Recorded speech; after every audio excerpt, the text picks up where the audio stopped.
नमस्कार, आदि टीवी पर मैं हूँ आपके साथ पारुल। देखिए, आज है तीसरे चरण का रन और लगातार हम आपको मेगा कवरेज के माध्यम से हर जगह का अपडेट दे रहे हैं। राज्य जहां जहां इस वक्त इलेक्शन हो रहे हैं, जहां वोट कास्ट किया जा रहा है, देखिए अब जो है थोड़ा सा पीक पर आता हुआ वोट परसेंट दिखाई दे रहा है, यानी कुछ तब्दीलियां हुई हैं जो ये तो कह सकती हैं कि हाँ, बहुत ज्यादा खुश मत होइए लेकिन निराश भी मत होइए। तो ये अब तक का जो वोट परसेंट कुछ जगहों से सामने आ रहा है, लेकिन सभी जगह स्थिति सामान्य नहीं है। तो इसलिए अभी हम जान लेते हैं कि वोट परसेंट कहां कितना पहुंचा है। फिलहाल उत्तर प्रदेश का, यूपी का अपडेट आपको दे देते हैं कि वोट परसेंट यूपी में कहां तक पहुंचा है। तो नेक्स्ट स्टूडियो में मेरे सहयोगी अस्मिता हमारे साथ हैं, ग्राफिक्स के माध्यम से आपको बताएंगी क्या कुछ इस वक्त मत प्रतिशत कह रहा है। अस्मिता। बिल्कुल पारुल, उत्तर प्रदेश की 10 सीटों पर क्या कुछ वोटिंग परसेंटेज है, जनता का कितना उत्साह यहां पर देखा जा रहा है, ये जानने की कोशिश करेंगे ग्राफिक्स के माध्यम से।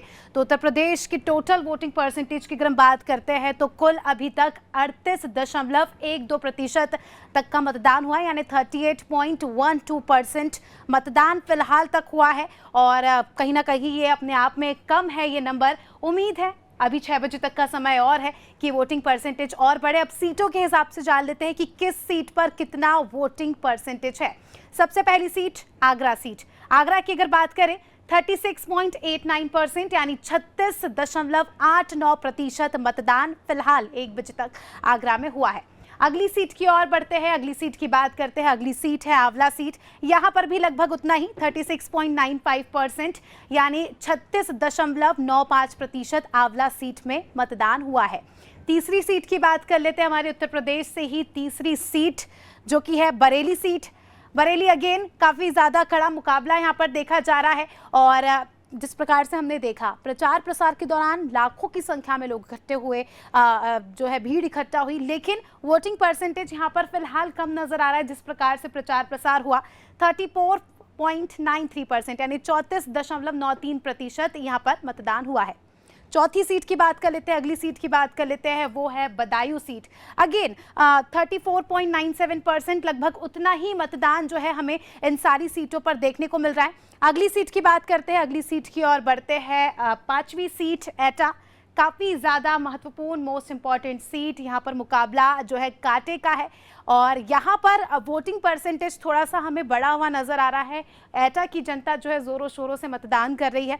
39.87% अभी जो है एटा में मतदान रहा है और उम्मीद है शाम 6 बजे तक ये परसेंटेज और बढ़े। और अभी तक अगर आपने मतदान नहीं किया है तो हमारी यही अपील है कि अपने घरों से बाहर निकलिए, अभी भी समय है, और अपने मताधिकार का प्रयोग करें। अगली सीट की ओर बढ़ेंगे, अगली सीट है फतेहपुर सीकरी। यहाँ पर भी अच्छा खासा अभी फिलहाल तक का मतदान परसेंटेज रहा है। यहाँ पर 39.09% मत प्रतिशत जो है 1 बजे तक रहा है। अगली सीट की बात करते हैं, अगली सीट उत्तर प्रदेश से ही फिरोजाबाद। सबसे ज़्यादा अभी हमने जितनी भी सीटों की बात की, सबसे ज़्यादा मतदान परसेंटेज यहीं पर ही देखा जा रहा है। 40.06% 40.06% मतदान फिलहाल फिरोजाबाद में हुआ है और ये काफ़ी अच्छा हम कह सकते हैं कि पॉइंट है 40% मतदान होना, क्योंकि शाम तक और बढ़ेगा। तो ऐसे में अब देखने वाली बात होगी कि यहाँ पर शाम तक क्या कुछ परसेंटेज रहता है, वोटिंग परसेंटेज। अगली सीट की बात करते हैं, अगली सीट जो है हाथरस सीट। यहाँ पर भी 37.73% अभी तक का वोटिंग परसेंटेज रहा है। अगली सीट की ओर बढ़ते हैं, अगली सीट हमारी उत्तर प्रदेश से ही जो कि है Mainpuri. Again very hot seat.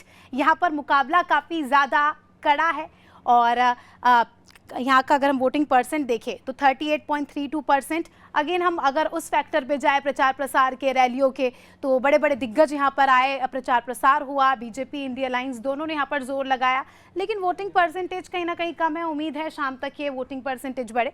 अगली सीट की बात करते हैं, अगली सीट आपको बता रहे हैं उत्तर प्रदेश की संभल सीट, जो कि काफ़ी ज़्यादा इंपॉर्टेंट सीट। और अगेन यहाँ पर मुकाबला आप देख सकते हैं कड़ा है और वोटिंग परसेंटेज भी सबसे ज़्यादा है।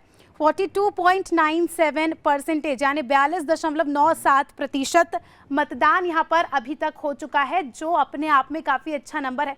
लेकिन अभी भी जो है कई सारे ऐसे लोग हैं जो घरों में बैठे हैं पारुल, और जो अपने मताधिकार का प्रयोग नहीं कर रहे हैं, लोकतंत्र के इस महापर्व में हिस्सा नहीं ले रहे हैं। तो हम सब की आपसे यही अपील है कि अभी तक अगर आपने वोट नहीं दिया है तो सारे काम छोड़कर वोट दें, क्योंकि आपका एक वोट काफ़ी ज़्यादा महत्वपूर्ण है और आपके शहर के, आपके क्षेत्र के आने वाले भविष्य का आपका एक वोट जो है निर्णय लेगा कि किस हिसाब से आपका भविष्य होने वाला है। पारुल, बिल्कुल, एक वोट एक सीट सत्ता के सिंहासन पर बिठाती भी है और उतार कर बाहर कर भी देती है, तो काफी महत्वपूर्ण है एक एक वोट की कीमत, इसे समझना बेहद जरूरी होगा। और अब तक जो मत प्रतिशत सामने आ चुके हैं उन पर हम आगे चर्चा करेंगे। हमारे साथ मेहमान जुड़ गए हैं, आपका परिचय करा देती हूँ। हमारे साथ जो मेहमान जुड़े हुए हैं उत्तर प्रदेश से हम चर्चा कर रहे हैं, तो उत्तर प्रदेश के हमारे जो गेस्ट हैं उनसे आपको मिलवा देती हूँ। बालकृष्ण पांडे जी हमारे साथ बीजेपी से जुड़े हुए हैं। बालकृष्ण जी बहुत बहुत स्वागत करते हैं। समाजवादी पार्टी से पूजा मिश्रा हमारे साथ जुड़ी हुई हैं, बहुत स्वागत। अनिल जी हमारे साथ जुड़े हुए हैं कांग्रेस से, अनिल जी आपका भी वेलकम। शर्मा साहब हमारे साथ जुड़े हुए हैं, अनिल शर्मा जी, और साथ ही वरिष्ठ पत्रकार हमारे साथ नीरज मायरे जी जुड़े हुए हैं, आपका भी स्वागत करती हूँ। मैं आप सभी का बहुत तहे दिल से स्वागत करती हूँ। सवाल मैं लूँ, चर्चा करूँ उससे पहले बड़ी खबर है, उससे हमारे दर्शकों को रूबरू करा के वापस मैं आप लोगों के पास आती हूँ। तो संभल से इस वक्त बड़ी खबर आपको बता रहे हैं, जहां सपा प्रत्याशी जियाउर रहमान का आरोप है वोटिंग में धांधली का आरोप जियाउर रहमान लगा रहे हैं। हंगामे के दौरान सपा प्रत्याशी की एएसपी से झड़प भी हो गई। सपा प्रत्याशी पर मतदान प्रभावित करने का आरोप है। तो संभल जो कि हाई प्रोफाइल हॉट सीट है, इसके लिए कहा जा रहा था क्योंकि ये दो सीटें जो ऐसी हैं जिनमें मैनपुरी और संभल है जो सपा के पास हैं, और शफीकुर रहमान बर्क साहब के इंतकाल के बाद उनके जो पोते हैं वो इस सीट से चुनावी मैदान में है। लेकिन फिलहाल उनका आरोप प्रशासन पर एएसपी से झड़प, मतदान प्रभावित करने का आरोप।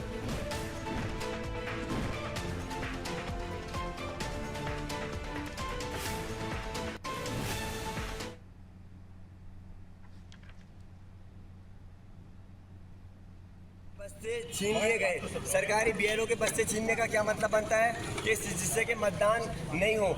वो चुनाव आयोग चाहता है लाखों करोड़ रुपए खर्च करके, अरबों रुपए खर्च करके परसेंटेज बढ़ा रहा है, और ये जो है परसेंटेज कम नहीं खत्म करने का काम कर रहा है यहाँ का पुलिस प्रशासन। सरकारी अधिकारी जो बीएलओ है उनके बस्ते छीन लिए गए। उनकी वीडियो अगर आप कहो, अभी तक आधार छीना पड़ा है। ये लड़के हैं, देखिए इनके आधार कार्ड छीन लिए गए। ये ज्यादा हो रहा है, जुल्म हो रहा है, इनके साथ जुल्म हो रही है। और अगली बड़ी खबर की तरफ रुख कर रहे हैं इस वक्त। अगली बड़ी खबर आपको बता देते हैं लखनऊ से, जहां सपा के प्रदेश सचिव का पार्टी से इस्तीफा सामने आया है। प्रदीप सिंह बब्बू ने पार्टी से इस्तीफा दे दिया है। प्रदेश सचिव हैं समाजवादी पार्टी से। बब्बू के साथ कई सपाई भी इस्तीफा देने पहुंचे। सपा के कई नेताओं ने भी इस्तीफा दिया है। देखिए, कल परसों तक की खबर थी जब ये बात निकलकर सामने आ रही थी कि यादव फैमिली से 3 प्रत्याशी होने के बाद डैमेज कंट्रोल करने के लिए प्रदेश अध्यक्ष बदला अखिलेश यादव ने, और अब समाजवादी पार्टी से प्रदेश सचिव भी चले गए, पार्टी से इस्तीफा दे। ये चुनाव के दिन ये खबर कितना असर डालती है वोटर्स पर और वोटिंग परसेंट पर, ये खैर समय बताएगा, लेकिन फिलहाल ये खबरें समाजवादी पार्टी के लिहाज से अच्छी नहीं है। और इससे पहले जो खबर हमने आपको दिखाई जिसमें ये कहा गया जियाउर रहमान की तरफ से कि बस्ते छीने जा रहे हैं, वोट करने के लिए पहुंच रहे हैं लोग, तो उनसे उनका परिचय पत्र लिया जा रहा है या उनका वोटर आईडी लिया जा रहा है, तो ये भी अपने आप में परेशान करने वाली खबर है कि प्रशासनिक अमला कहाँ है, सिक्योरिटी के दावे किए जा रहे हैं, वो सुरक्षा बल कहाँ है। हमारे साथ मेहमान जुड़े हुए हैं। इसी 2 खबरों पर मैं आगे रिएक्शन ले लेती हूँ। हमारे साथ वरिष्ठ पत्रकार नीरज मायरे जी जुड़े हुए हैं। नीरज मायरे जी, ये पहली बात नहीं है, ये पहली बार नहीं है जब इस तरह की खबर सामने आ रही हो। आप जो जियाउर रहमान है वो कह रहे हैं बस्ता छीन लिया गया, उन्हें वोट नहीं करने दिया गया, और दूसरी खबर कि समाजवादी पार्टी के प्रदेश सचिव ने फिलहाल टाटा बोल दिया सपा को। नीरज जी, देखिए पारुल जी, ये राजनीति में चलता रहता है, इस्तीफा कोई भी दे और कोई भी आता रहे, कोई भी जाता रहे। आया राम गया राम चुनाव में बहुत आते हैं और चले जाते हैं जी। क्योंकि ये इतने बड़े नेता भी नहीं है कि जिन्होंने इस्तीफा दिया जिनसे वोट बैंक को कोई भी प्रभाव पड़े। दूसरी बात, जो आप आरोप और धांधली की बात कर रही हैं, तो निश्चित रूप से मैंने कई लोकसभा सीटों पे जाके व्यक्तिगत रूप से भी देखा है, समझा, वहां के गणित को भी समझा। तो वहां के हालात ये हैं कि प्रशासन निश्चित रूप से समाजवादी पार्टी पे दबाव बनाने का प्रयास कर रहा है। कुछ जगह पे मैनपुरी में भी मैं कल था, आज मैनपुरी से ही मेरी वापसी हुई है। मैनपुरी में भी हालात ये थी कि शाम को ही दबिश मार के पकड़ के लोगों को बिठा लिया गया। 2 दिन पहले शिवपाल यादव जी ने भी ये बयान सारे देश के टीवी चैनलों के सामने दिया कि उनके लोगों को 35 लोग, 30 लोग, 5 लोग, 10 लोग अलग अलग थानों में बिठा लिए गए, जिनका कोई आरोप नहीं, जिनसे कोई लेना नहीं, कोई देना नहीं। ऐसा है। लेकिन जो सुरक्षा के दावे सरकार या इलेक्शन कमीशन कर रही है वो कहाँ चले गए, देखने वाली चीज है। तो सरकार निश्चित रूप से दबाव बनाने की कोशिश कर रही है कि समाजवादी पार्टी, चूंकि उत्तर प्रदेश की इन 10 महत्वपूर्ण सीटें हैं, सब पे हावी होती हुई दिख रही है, तो दबाव बनाकर वो चाहते हैं कि वोट प्रतिशत कम हो, लोग वोट न डाल पाए। तो निश्चित रूप से इस पे इलेक्शन कमीशन को संज्ञान लेना चाहिए और कार्रवाई करनी चाहिए। चुनाव को प्रभावित नहीं करना चाहिए। निष्पक्ष चुनाव की बात अगर इलेक्शन कमीशन कह रहा है तो निष्पक्ष चुनाव होना चाहिए। फिरोजाबाद में भी यही हालात कर रखे हैं। ये भी तो देखना होगा ना सर कि आखिर ये कौन लोग हैं जो वोट नहीं डालने दे रहे थे, परेशान कर रहे थे। एसपी से झड़प की खबर आई, क्या कहेंगे बालकृष्ण पांडे जी इस खबर को लेकर? देखिए, समाजवादी गुंडे इस प्रकार का संभल मैनपुरी आज चुके, इनकी गुंडई यहाँ चरम सीमा पे रही है, तो इस प्रकार का ये कृत्य करते रहे। प्रशासन और चुनाव आयोग मुझे लगता है कि काफी जागरूक है और काफी मजबूती के साथ दृढ़ है कि निष्पक्ष चुनाव कराया जाए। इसलिए समाजवादी गुंडों को जब रोका जाता है तो उनको दर्द होता है, और उस दर्द का परिणाम ये है कि ये कहीं पुलिस अधिकारी से झड़प करते हैं, कहीं अन्य अधिकारियों से करते हैं। उस प्रकार के क्रियाकलाप इनके पूर्व में भी रहे हैं, तो वही ये कर रहे हैं। लेकिन चुनाव निष्पक्ष होगा, चुनाव आयोग निष्पक्ष चुनाव कराएगा, प्रशासन पूरी तरीके से चुस्त दुरुस्त है, और किसी भी प्रकार का अराजकता समाजवादी पार्टी और इंडी गठबंधन के लोगों के द्वारा जो पैदा की जाती तो पैदा नहीं होने पाएगी। समाजवादी पार्टी की तरफ मैं जा रही हूँ। पूजा जी, जाहिर है कि इस वक्त ऐसी खबरें जो आएंगी वो जाहिर सी बात है, हर एक शख्स जो जागरूक है, जो वोटर है, वो टीवी देख रहा है और उसे समझ आ रहा है कि क्या कुछ चल रहा है, क्या कुछ नहीं चल रहा है। वो कह रहे हैं कि गुंडाई आप ही के समय पर थी और वो अभी प्रथा चली आ रही है। हालांकि वो प्रशासन और कानून व्यवस्था को कंट्रोल करने का दावा भी बीजेपी करती है, लेकिन अब जो इस तरह के मामले सामने आ रहे हैं और उस पर से वोट परसेंट अलग अलग जगह का बढ़ रहा है, लेकिन कुछ ऐसा नहीं है कि आप बिल्कुल एक्साइटेड दिखाई दें। क्या कहेंगी? देखिए, प्रवक्ताओं को भी नमस्कार। देखिए, इतना आज जिम्मेदारी तरीके से उन्होंने कह दिया कि जो है ये गुंडे हैं समाजवादी पार्टी के। अब कहना क्या चाह रहे हैं कि जिया उर रहमान जी ने जो है नामांकन किया, वहाँ से प्रत्याशी है वो, और वो कह रहे हैं कि जो है वहाँ पे कंप्लेन कर रहे हैं। ठीक है, तो प्रशासन वहाँ पे जाके देखे, प्रशासन उनको गुंडा कह रही है क्या? आपके यहाँ पे जो गुंडे रहे हैं, जिनके ऊपर केसेस हैं, गुंडा एक्ट वगैरह केसेस हैं, आप उनको टिकट दिया, तो प्रशासन ये भाई संविधान है, जिसको जिसको अलाउ करेगा चुनाव लड़ने के लिए वो लड़ेगा। ये कितना जो है गैर जिम्मेदारा जवाब है। हाँ, ये कह सकते हैं कि एक लोकतंत्र के लिए बहुत जरूरी है कि निष्पक्ष चुनाव होना। देश की बात कर लेते हैं कि निष्पक्ष चुनाव होना चाहिए, और जो है अगर प्रशासन कहीं चूक हो रही है तो प्रशासन को और मुस्तैद होने की जरूरत है, और ये चूक नहीं होनी चाहिए। मैं ये नहीं कह रही हूँ कि जो है समाजवादी पार्टी के ऊपर ही दबाव ना बनाए या फिर भाजपा के ऊपर ही दबाव ना बनाए, किसी के ऊपर किसी भी तरीके का प्रशासनिक दबाव नहीं बनना चाहिए। प्रशासन की जिम्मेदारी है कि नागरिक जाए और लोकतंत्र के इस महोत्सव को अच्छे से मनाए और अपना मताधिकार दे, और जिसको देना चाहते हैं उसको दे, जिस मुद्दे पे देना चाहते हैं उस मुद्दे पे दे। ये नागरिक का अधिकार है। पर ये कहना कि ये जो गुंडे हैं, ये तो बिल्कुल अब इस बात पे कहने की कोशिश है नहीं करते। आप देश हित की बात करते हैं, देश हित में तो ये है ही नहीं बिल्कुल भी कि वोट को जो है इम्पैक्ट किया जाए। अगर आपने देश हित में कार्य किया होता, लेकिन तो प्रशासन तो अपना काम कर रहा होगा ना मैडम। ये एसआई से झड़प के पीछे ये 42% अब तक का वोट परसेंट गया है, ये तो नहीं है उसकी परेशानी, क्योंकि बाकी जगह वोट कम है लेकिन संभल में ज्यादा वोट पड़ा है अब तक का जो वोट परसेंट सामने आया। नहीं, हम तो चाहते हैं कि वोट परसेंटेज और बढ़े, हमारा तो प्रयास ही है। हम तो चाह रहे थे जो 22% जो है संभल में गया हुआ है वही सारी जगहों पे जाए और जाए। हमारा तो टारगेट ये है कि ज्यादा से ज्यादा वोटिंग परसेंटेज हो सके। मुझे लगता है कि प्रशासन इसलिए दबाव बना रही है कि वोटिंग परसेंटेज वहाँ पे बढ़ रहा है। जी ठीक है, अब मैं आऊंगी अनिल जी आपके पास भी। एक बड़ी खबर आ रही है, वो मैं अपने दर्शकों को बता दूं, उसके बाद हम वापस चर्चा पर आएंगे। इस वक्त की एक और बड़ी खबर हम अपने दर्शकों को बता दी। देखिए, इलेक्शन टाइम है और हर एक खबर इंपॉर्टेंट हो जाती है, और सैफई से ये खबर है जहां सपा अध्यक्ष अखिलेश यादव का बयान सामने आया है। मतदान के दौरान बीजेपी पर वो निशाना साधते हुए नजर आ रहे हैं। देखिए, प्रचार प्रसार का दौर भी चल ही रहा है, क्योंकि बाकी और भी चरण है जिनके लिए प्रचार प्रसार की कोशिशें तो लगातार चली रही हैं। और इसी के तहत उनका जो बयान कि महंगाई से समाज के सभी वर्ग परेशान है, महंगाई का मुद्दा उठाया है बीच चुनाव में अखिलेश यादव ने। डाइवर्ट हो गए बीजेपी के लोग, ये जो सवाल उठा रहे हैं, बीजेपी के लोगों को कहना चाहिए और बताना चाहिए कि आप मूल भावना से नहीं अलग हो गए। और आपको हम बता दें, आप भी जानते हो ये बात, पहले पिछड़े दलित आदिवासियों के बच्चे ऊपर जनरल में भी चले जाते थे, मेरिट में, और आज मेरिट अगर आप देखेंगे तो जनरल से भी बेहतर मेरिट कई पिछड़े, दलित, आदिवासी भाई नौजवान की है। तो आप बताओ, पिछड़ों का, दलितों का, आदिवासियों का आरक्षण किसने छीना? बीजेपी ने छीना। बीजेपी, इसीलिए मैंने कहा बीजेपी बहुत चतुर पार्टी है, बहुत चतुराई से काम करती है। तो चतुर पार्टी है बीजेपी, ये कह रहे हैं अखिलेश यादव। और अनिल जी, मैं आपसे कमेंट लूं और उसके पहले बीजेपी से इस पर कमेंट लेना चाहूंगी, क्या कहेंगे कृष्ण पांडे जी? चतुर पार्टी है। एक इस देश, एक शहजादे इस देश में है और एक उत्तर प्रदेश में है। दोनों ही सामंती व्यवस्था की उपज है और सामंती व्यवस्था का स्पष्ट लक्षण में परिलक्षित होता है, क्योंकि दोनों पारिवारिक राजनीति की, विरासत की जो राजनीति है, इनको परंपरागत राजनीति का प्रतिनिधित्व करते हैं। तो दोनों की स्थिति ऐसी हो गई है कि अभी आपने इनका पूरा बयान सुना है, बोलने के पहले इनको क्या बोलना है यही नहीं पता होता है। कुल मिला के इतना ही कहना है कि कह रहे हैं आरक्षण को खत्म करना चाहते हैं आप? ये आरक्षण को खत्म ये स्वयं करना चाहते हैं और इनकी कांग्रेस खत्म करना चाहती है।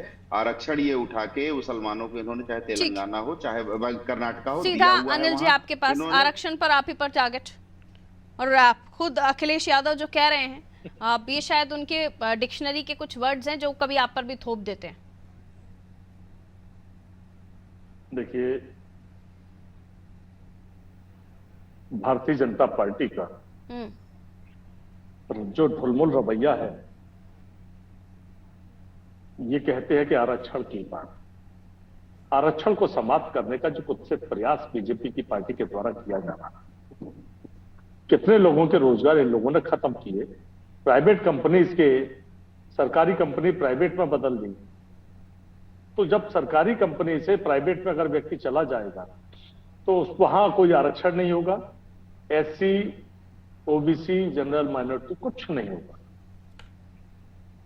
बीजेपी की बात, बीजेपी कहती है शहजादे, शहजादे नाम से के प्रचारित कर रहे हैं, लेकिन सूझबूझ की कमी तो मुझे लगता है कि बीजेपी के लोगों में कम हो गई। कांग्रेस के मैनिफेस्टो को ठीक से पढ़ा नहीं, और इनके नेता कहते हैं कांग्रेस अगर ये सरकार बन गई तो ये मंगलसूत्र छीन लेगी, इनकी सरकार बन गई तो 2 भैंस अगर आपके पास है तो 1 भैंस छीन लेगी, अगर आपके पास 2-3 कमरे बने तो 1 कमरे पर कब्जा कर लेगी। बड़े प्यार से लोग गुंडे कहते हैं समाजवादी। पिछले इलेक्शन में सर ये मुद्दे उठे थे, अभी लालू प्रसाद यादव जी ताजा बयान दिए हैं, मुस्लिमों को आरक्षण के पक्षधर दिखाई दे रहे हैं वो, और आप कह रहे हैं आरक्षण बीजेपी खत्म। देखिए महाराज, ओहो, बीजेपी आरक्षण खत्म करना चाहती, बिल्कुल स्पष्ट है। बीजेपी आखिर 400 सीटों की आवश्यकता इनको क्यों है? बार बार ये 400 का आंकड़ा बोल रहे हैं, क्यों बोलते हैं?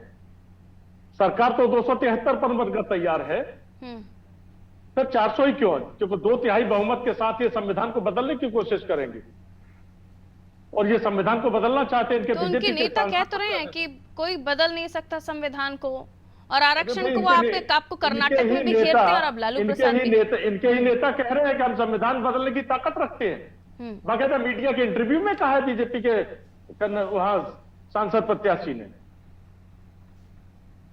सही मायने में इस देश के अंदर किसान के साथ जो धोखा हो रहा है, नौजवान के साथ जो धोखा हो रहा है, मात्र शक्ति के साथ जो धोखा हो रहा है। 400 सीटें आने का मतलब संविधान बदलना होता है या संविधान से छेड़छाड़ होता है, ये आप मान के चल रहे हैं?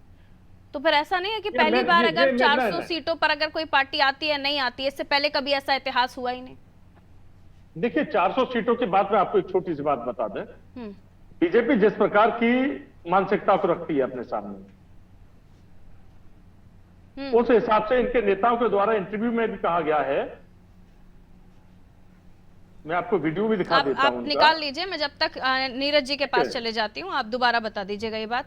नीरज जी, जो ये तर्क और ये तथ्य सामने आ रहे हैं, उसके इतर वोटिंग परसेंट, जनता के जहन में ये मुद्दे कितने उतर रहे हैं? वोटर जागरूक है, फोन है, मोबाइल फोन है, बयान भी सुन रहा है, खबर भी पढ़ रहा है, और फर्स्ट टाइम वोटर तो इस बार जोश में दिखाई देना चाहिए था। लेकिन देखिए, अभी तक का, अगर मैं 2 बजे तक का वोटिंग परसेंट अभी ताजा ही हमारी सहयोगी ने हमें बताया था, जिसमें अभी तक का सबसे ज्यादा हम देख रहे हैं संभल में, वो भी 42 हाई रीच दे रहा है। नीरज जी, देखिए पार्वती जी, संभल में सुबेरे से ही मतदान हर राउंड का जो इलेक्शन कमीशन ने बुलेटिन जारी किया उसमें सबसे ज्यादा टॉप लेवल पे संभल में ही वोटिंग हो रहा है। ये बिल्कुल सही है। वोटिंग परसेंटेज बढ़े, इसके लिए भारत का निर्वाचन आयोग भी प्रयासरत है, सारे राजनीतिक दल भी प्रयासरत हैं, सभी लोग चाहते हैं कि वोट परसेंटेज बढ़े। तो मुझे लगता है कि इस पर किसी को आपत्ति नहीं होनी चाहिए। वोट परसेंट बढ़ रहा है तो कोई बात नहीं। जो दूसरी बातें हैं कि स्थानीय मुद्दों पे अब राजनीतिक दल बात कर रहे हैं, महंगाई, बेरोजगारी, विकास, सड़क, बिजली, पानी, इन सब लोग चीजों पे लोग हट गए हैं। तो ऐसा नहीं होना चाहिए, इन मुद्दों को ही लाना चाहिए। जनता चूंकि समझदार है, आप बार बार कोई चीज कहोगे, मंगलसूत्र और ये सब चीजें, ये राजनीति में नहीं होनी चाहिए। क्योंकि हमें लगता है कि जब से देश आजाद हुआ इस तरह की राजनीतिक बातें कोई दल नहीं किया है कि मंगलसूत्र तक आप सड़क पे ले आए। चूंकि ये हमारे लिए, महिलाओं के लिए आस्था का विषय है और आस्था कभी सड़क पे नहीं लाई जाती। ठीक है, ऐसी चीजें हमारा दोनों बातों पर ही जवाब कृष्ण पांडे जी। जी, स्मॉल आंसर। देखिए इस पे अभी हमारे वरिष्ठ पत्रकार हैं नीरज जी ने कहा, जब सैम पित्रोदा कहते हैं कि विरासत पे टैक्स अमेरिका में है, तो सैम पित्रोदा को ये जानकारी नहीं है कि 100 करोड़ से ज्यादा की संपत्ति पे अमेरिका में विरासत पे टैक्स लगता है। क्योंकि सैम पित्रोदा कांग्रेस के मेंटर हैं, कांग्रेस की पॉलिसी बनाते हैं, उनका कांग्रेस की वैचारिकी में एक योगदान है। जब वो ये बयान देते हैं तो ये बयान जब माना जाएगा कि भारत के संदर्भ में है, क्योंकि कांग्रेस पार्टी भारत में है, और ये बयान कहते हैं कि विरासत पे टैक्स का विषय आता है, इसलिए भारतीय जनता पार्टी भारत की महिलाओं के हित में, भारत की मातृशक्ति के हित में इसका खंडन करती है और आम जनमानस को जागरूक करने का काम करती है। दूसरी बात, एक बात बता दें, संभल का जो विषय आता है, संभल में एक तरफ शरीयत को मानने वाले लोग हैं, जो अभी वहां के जो प्रत्याशी हैं शरीयत को लागू करने वाले लोग हैं, पत्थरबाज लोग हैं, और दूसरी तरफ राष्ट्रवादी लोग हैं। तो इन दोनों के बीच में अब उनकी पत्थरबाजी, उनकी शरीयत का लागू करना, जिस प्रकार कैसे तय हो जाता है पांडे जी कि जो राम भक्त है वही राष्ट्र भक्त है, वरना वो राष्ट्र विरोधी है, राम विरोधी है? तो सभी समाज के लोग रहते हैं आपके देश में, और अब हर जगह आप लोग अलग तरीके से बात करते हैं। जहां मुस्लिम बाहुल्य सीट हो वहां पर इस तरीके से बात करते हैं। नहीं, मैं बता रहा हूँ, कभी आपने देखा है कि कोई राम भक्त कभी पत्थर चलाया हो? कभी आपने देखा है कहीं ऐसा पत्थर चलाओ?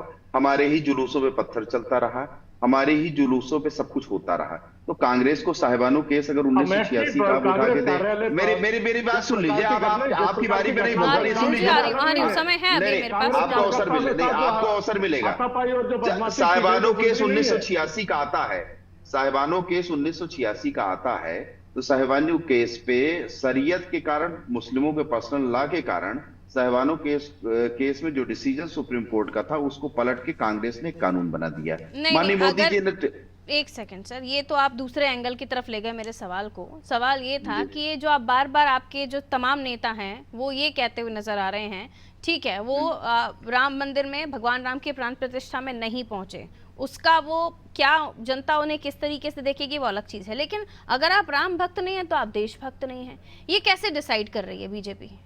ये सिर्फ इसलिए कि आप राम भक्त है तो पत्थर नहीं मारेंगे? नहीं, आप राम भक्त नहीं है। किस तरीके से लेकर जा रहे हैं आप उस चीज को? देखिए भारत एक सांस्कृतिक राष्ट्र है। इतने हजार वर्षों की गुलामी में भारत यथावत रहा, बहुत सारे विश्व के राष्ट्र नष्ट हो गए, वो भारत की संस्कृति ही थी जिसने भारत को अक्षुण्ण बनाए रखा और मजबूत बनाए रखा। जब राहुल गांधी ऐसे नाम हुए हैं सर जो अलग-अलग जाति से हैं और बहुत अच्छे पदों पर हैं, बहुत सम्मान पाते हैं, उन्हें आप किस संज्ञा में लेंगे? फिर बयानबाजियों का चयन सर वोटों के लिए हो रहा है? नहीं, मैं पारुल जी इसको रिप्लाई, मुझे मेरी बात पूरी हो जाने दिया करिए, आप इंटरप्ट करती है तो मैं अपनी बात पूरी नहीं कर पाता हूँ।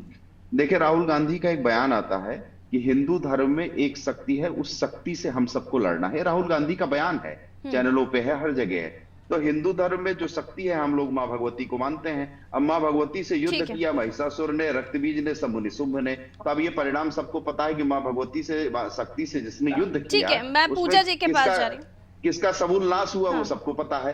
तो राहुल गांधी का, अखिलेश यादव का बयान इसलिए आप ये सारा शक्ति और शक्ति के साथ हम लोग लड़ रहे हैं, हमारे पास वो शक्ति है, उस शक्ति के साथ आपसे लड़ रहे हैं, ये गलत पेश कर रहे हैं। चयन कौन करता है बयानों का? अनिल जी थोड़ा सा देख लीजिए, ये सारे विस्फोट आपके यहाँ तभी क्यों होते हैं जब इलेक्शन हो रहा होता है? पूजा जी, कांग्रेस की नीति आज की तारीख में पाकिस्तान परस्त है, चीन परस्त है, मुस्लिम परस्त है। पूजा जी, पाकिस्तान परस्त, यादव लैंड बचाने की आपके सामने चुनौती, डू एंड डाई की स्थिति, आप नहीं बचा पाए तो यादव लैंड के नाम से नहीं जाना जाएगा। और कई सारी सीटें जिन पे कंपटीशन टफ है, खुद बीएसपी भी आपको फाइट दे रही है, अब आप गठबंधन में नहीं है और आपके सहयोगी इंडिया अलायंस के लोग वो ऐसे बयान दे रहे हैं कि आपके लिए मुसीबत हो जा रही है। लालू प्रसाद यादव जी का ही बयान ले लीजिए। देखिए पारुल जी, जो है जो हमारा कार्य है चल रहा है जनता के जो मुद्दों को लेके। अगर अभी भी आपने जो माननीय जो है राष्ट्रीय अध्यक्ष जी का देखा होगा भाषण, वो भी आपने सुना कि वो महंगाई की बात कर रहे हैं, वो रोजगार की बात कर रहे हैं। तो हम मुद्दों की लड़ाई लड़ रहे हैं और इन मुद्दों की लड़ाई में जनता हमारे साथ है। सर्वे बताते हैं कि जनता जो है मुद्दों पे जा रही है वोट करने के लिए, और जनता हमारे साथ वोट करेगी, वो 4 तारीख को दिखेगा। अभी मैं भाजपा के प्रवक्ता जो कह रहे थे, संबित जो भी सैम की बात कर रहे थे, जनता आपके साथ है, आपकी सीट जो मैनपुरी है वहां पे 38% से ज्यादा अभी तक वोट कास्ट नहीं हुआ है। हाँ, ये चिंताजनक है।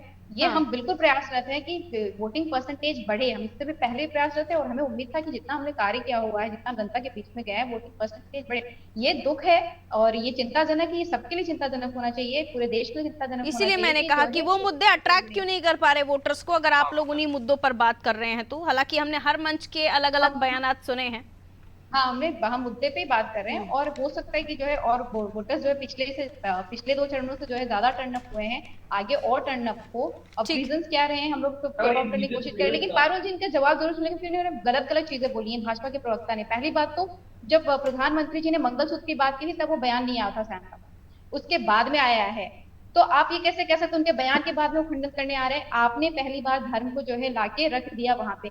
और जैसे आप कहते हैं कि जो राष्ट्रवाद कभी धर्म से नहीं आ रहा होता, और इन्होंने जो राहुल गांधी का जो बयान को कोट किया ना कि शक्ति की, तो मैं आपको इनसे बोलूंगी, ये मेरे बात पे इत्तेफाक रखेंगे भी कि हरि आए हरि से मिले, हर बैठे हरि पास, जो ही हरि से मिले, हरि जी चले उदास। जो देश के सामने है, जो रिकॉर्डिंग्स हैं, अब क्या मैडम सोशल मीडिया का जमाना है, ऐसे क्लिक कीजिए और 100-200 लोगों के पास और लाखों उसके पास 200 से डबल ट्रिपल जीरो लग के और पहुंच जाता है। तो ये मत बताइए कि अब क्या हुआ, जिसके मुंह से जो निकला वो दुनिया ने देखा और उससे अब वोटर किस तरह से देख रहा है। आज मशीन में वो जाकर बटन दबा के बता रहा है। और सबसे पहले तो चुनौती आप लोगों के सामने कि वोटर को निकालिए घर से। क्या प्रयास कर रहे हैं आप लोग कि वोटर ही नहीं निकल पा रहे? चुनाव आयोग के भी तमाम प्रयास, तमाम नवाचार। खैर, बहुत बहुत शुक्रिया आप सभी का हमारे साथ चर्चा में जुड़ने के लिए। उत्तर प्रदेश की डिबेट हम इस वक्त कर रहे थे और इस बहस में उत्तर प्रदेश के कई मुद्दों को भी उठाया, लेकिन देश में है नजर हमारी, जहां जहां हो रहे हैं इलेक्शन। हमारे तमाम सहयोगी मैदान में तैनात हैं, स्टूडियो से हमारे तमाम एंकर्स आपको अपडेट दे रहे हैं और वोट परसेंट के साथ साथ हर सीट पर है क्या नजारा, पोलिंग बूथ क्या कह रहा है और उसी के साथ क्या प्रतिक्रियाएं राजनेताओं की, इन तमाम चीजों का अपडेट आप तक पहुंचा रहे हैं। फिलहाल ये मेगा कवरेज जारी है, छोटे से ब्रेक के लिए रुकेंगे, जल्द हाजिर।